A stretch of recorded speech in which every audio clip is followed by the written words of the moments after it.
자, 지금부터 드릴 이야기는 나무에 관한 얘기입니다.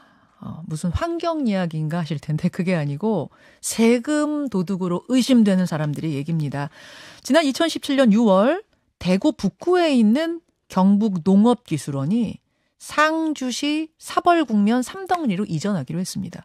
그러자 그때부터 이전 예정 지역인 삼덕리에 수십만 그루의 나무가 심어지기 시작했어요.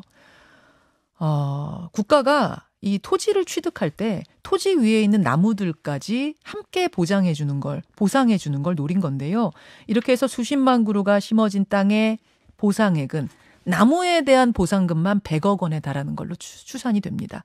경상북도는 이거 투기다 하면서 보상 거부했지만 중앙토지수용위원회에서는 보상을 해줄 수밖에 없다는 결론을 내렸습니다. 여기에 대해서 경북도가 다시 이의 신청을 했고요. 이르면 그 결과가 이번 주에 나온다고 해요. 자, 이게 어떻게 된 일인가? 그리고 여기뿐인가? 라는 의문이 들어서 제가 전문가 한 분 초대했습니다. 경실련 토지주택위원장 맡고 계신 조정은 감정평가사 스튜디오에 모셨어요. 어서 오십시오. 네, 안녕하세요. 그러니까 경북농업기술원 이전한다고 발표한 게 6년 전이네요. 네네. 네, 면적이 얼마 됩니까? 이게 전체 사업부지 면적이 96만 제곱미터 정도 되는데 평으로 하자면 한 29만 평 되더라고요. 네, 그 정도 그렇죠. 되고요. 여기 나무가 심겨진 면적은 그중에서 12만 제곱미터니까 전체에서 한 10% 정도 이 정도 차지하는 이제 아주 큰 면적입니다. 자, 항공사진 네. 보시겠습니다. 왼쪽이 2017년, 그러니까 발표가 되기 전에 사진이고요. 오른쪽이 현재 사진인데요.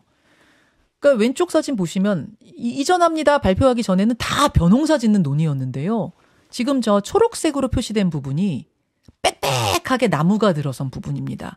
그러니까 전체 땅의 10분의 1 정도의 벼농사 짓던 곳에 나무를 심기 시작한 건데, 아니 저 위원장님 10분의 1에 불과한데도 그 나무 보상금만 100억 원이에요? 예, 근데 이거는 이제 저도 어떻게 추산된 건지는 정확히 모르겠는데, 네. 이제 보통 일반적으로는 이제 주수를 기준으로 해서 나무 한 그루당 보상액 얼마 이제 이런 식으로 책정이 되는데요. 근데 그게 항상 그런 건 아니고, 이제 워낙에 이제 이런 종류의 그 나무를 이용한 토지 그 보상 투기가 좀 횡행하다 보니까 네. 토지보상법에서는 또 그거에 대한 대응으로 이제 마련한 규정이 있어요. 그래서 이제 모든 나무의 주수를 하나하나 세서 이제 보상을 하는 게 아니라 네. 정상적으로 그 나무가 이렇게 생장할 수 있는 그런 수준의 정상식이라고 하는데 그 정상식의 그런 그 범위 안에서만 보상할 수 있도록 그렇게 규정을 두고 있습니다. 빽빽하게 또 일부러 그렇죠. 심을까 봐 어느 정도 네, 나무가 네, 네. 성장할 수 있게끔 드문드문 이렇게 네, 한 네, 것만 했는데도 100억 원. 네. 이야, 어마어마하네요. 근데 지금 저게 지금 어떻게 나무가 심겨진 건가 봤더니 일단 지난번 LH 사태 때는 네. 아예 그 땅 투기 정보를 듣고 외부 투기꾼들이 그 땅을 산 다음에 나무를 심었다면 이번 상주시 같은 경우에는 그냥 원래 벼농사 짓던 원주민들이 갖다 심은 건데 그분들이 그럼 알고 저렇게 한 거예요? 아니면 누가 접근해서 작업한 겁니까? 예.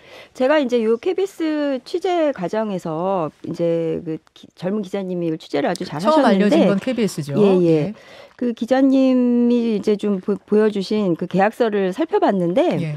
봤더니 그 조경업자 전문 어떻게 보면 조경업자가 이런 식으로 보상 지역만 돌아다니면서 좀 작업을 한 게 아닌가 이런 생각이 들더라고요. 그래서 계약서 내용이 되게 간단하면서도 보면 또 굉장히 치밀하게 돼 있어요. 그래서 예, 토지 그 소유주들에게 아마 이제 모두 다 돌아다니면서 찾아다니면서 내가 나무를 심어줄 테니까 예.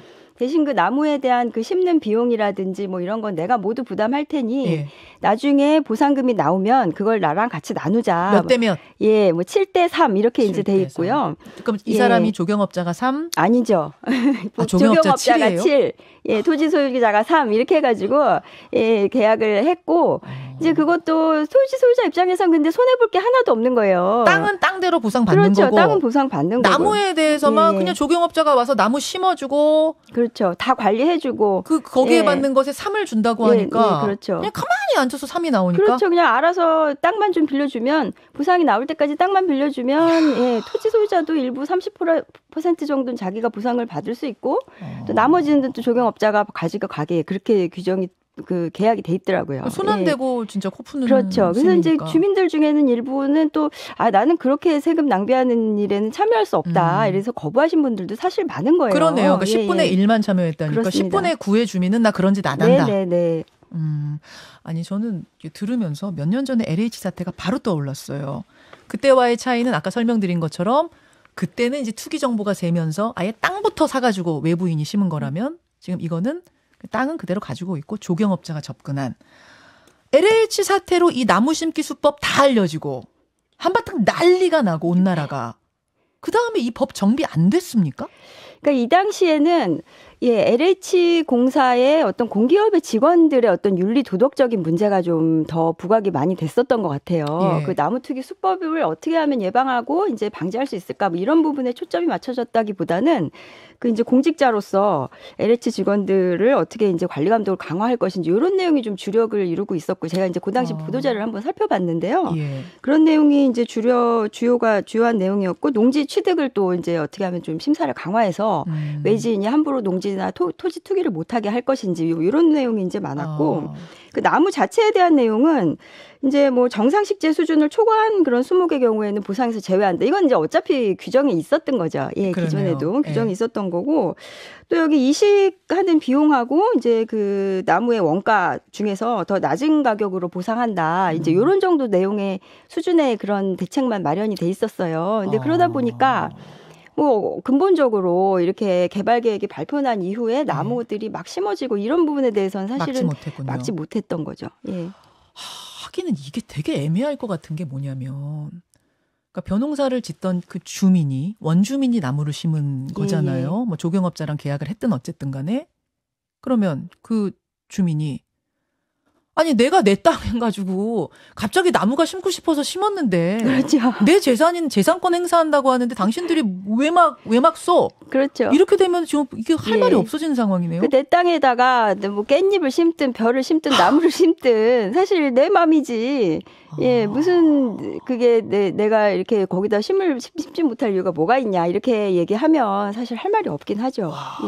그러면은 이런 식으로 이 법의 허점을 노리는 조경업자들이 있는 한 이런 일은 전국 곳곳에서 더 벌어지고 있을 수도 있네요. 예, 그동안에도 제가 이렇게 좀 자료를 살펴봤더니 이런 조경과 관련되는 보상 투기로 좀 의심되는 사례들이 한두 번 있었던 게 아닙니다. 그래요. 예, 근데 이제 그동안에 좀 이제 워낙 이 수목에 대한 보상 금액이 사실 토지에 비해서는 이제 전체 보상 규모에 이렇게 대비해 보면 굉장히 작은 수준이거든요. 100억 원인데도 그게 토지에 비하면 적은 거예요? 그렇죠. 근데 이제 여기 농촌 지역이라 또 이제 다를 수도 있는데 특히 이제 뭐 도시 지역이나 이게 서울 근교 수도권 지역 같은 경우에는 워낙 토지 가격이 비싸다 보니까 수목 가격은 그렇게 이제 투기를 방지하는 그런 대책이나 규정이 좀 마련이 미흡했던 것 같습니다. 전국 곳곳에서 이런 일이 지금도 벌어지고 있을까요? 그럴 겁니다. 규정이 이렇게 돼 있으니까 이 조경업자분들이 이제 작성한 계약서를 보면 그런 틈새를 잘 피해갈 수 있도록 이렇게 아주 이렇게 좀 세팅이 돼 있다고 할까? 이렇게 잘 작성이 돼 있는 것 같습니다. 이번 상주시 같은 경우에는 한 조경업자입니까? 아니면 조경업체들도 또 여럿이 저렇게 접근하나요? 뭐 제가 알기로는 한 개 계약서만 보여주셨습니다. 한 사람이 접근해서 한 것으로 지금 보이는군요. 그런데 이런 식의 허점을 이용한 조경업자 조직들? 그런 조직들이 더 있을 수 있다. 그건 뭐 이제 조사를 해봐야겠지만. 해보면 알겠죠. 알겠습니다. 저는 그 생각도 들어요. 6년 전에 발표가 됐는데 그럼 빨리 좀 후딱 짓지. 왜 여태까지 그 이전을 못했습니까?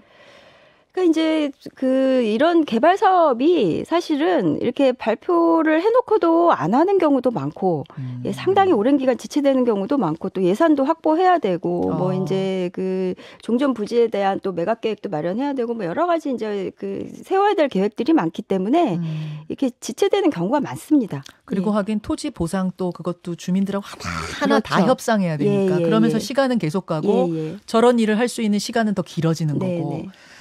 알겠습니다. 이거 어떻게 해야 되나 참 걱정이네요. 이런 식으로 새 나가는 세금이 있어서는 안 될 텐데 법적으로 어떤 장치가 필요할까요? 가능할까요? 예, 지금 현재로는 이제 사업인정고시일이라고 해서 이제 개발 그 대상 토지와 그 지작물, 수목을 포함하는 예. 건물 같은 그런 이제 지상에 있는 모든 물건들을 지작물이라고 하는데 예. 그 지작물의 이제 그 보상 대상이 되는 것을 확정하는 기준 시점이 이제 사업인정고시일이거든요. 사업인정고시일부터. 예, 사업인정고시일이 이제 기준 시작 시점인데 예. 거기에 이제 대상물이 특정이 됩니다. 예.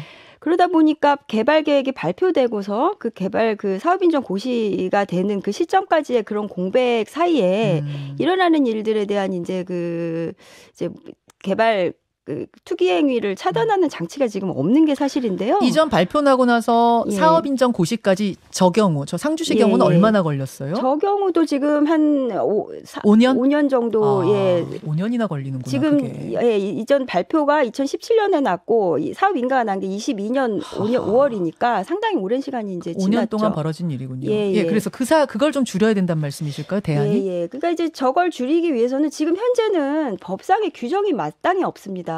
그래서 제 생각에는 이제 저렇게 이전 발표가 된 이후에 뭐 갑자기 이제 농지였던 토지에 뭐 나무가 심어진다든지 뭐 이런 것들에 대해서는 좀 사업 시행자가 이렇게 변경된 원인이라든지 왜 이렇게 그런 것들을 좀 조사해서 권한을 조사해서 이게 보상 대상으로 할 것인지 말 것인지 판단할 수 있는 그런 권한을 좀 줄 수 있는 그런 규정이 좀 하나 더 마련이 되면 좋겠다는 생각이 들었습니다. 자, 대안에 대해서는 더 좀 머리를 맞대고 고민해야 될 것 같아요. 네네. 다만 이런 현실이 벌어질 수 있는 법의 허점이 있다는 것만큼은 분명히 우리가 짚고 갔으면 좋겠습니다. 여러분 어떻게 생각하십니까? 예, 경실련 토지주택위원장 조정은 감정평가사였습니다. 고맙습니다. 네, 고맙습니다. 김현정의 뉴스쇼는 시청자 여러분의 참여를 기다립니다. 구독과 좋아요, 댓글 잊지 않으셨죠?